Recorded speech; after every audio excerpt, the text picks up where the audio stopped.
Alright YouTube, today's video is about irrigation. Now you may have noticed we got some shitty T-posts over here and they're weighed down and secured with rocks and some steel wire going across.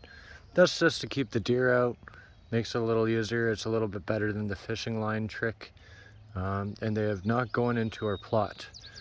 So I recently installed some irrigation and buried an irrigation line going all the way up this slope to this tote here. Yeah, see? Right there. And this kind of a setup actually has quite a hell of a lot of pressure. We took 3/4 inch irrigation line and used the smallest drill bit I could get in one of those Milwaukee drill bit kits, and just drilled a whole bunch of holes. And it's actually better to bury your irrigation line a little bit. You don't want to be like tossing water on the surface where it'll just evaporate away. I mean, at first when you plant your starters, it's great. You probably do want to water the surface with a hose or something, but you don't want to do that all year round when you're like growing stuff in your garden, because like I said, you'll waste a ton of water just by spraying the surface, and it won't really go to any use for your plants. It'll just evaporate away.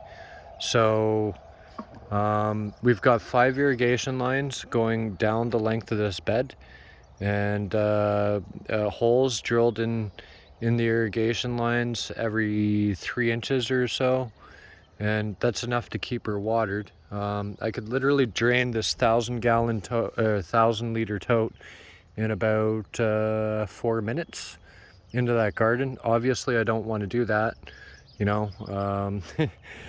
So you just literally, the way that this system works, and it's only about 15 feet drop, is you open the valve, and then 10 seconds, 5 to 10 seconds later, you close the valve.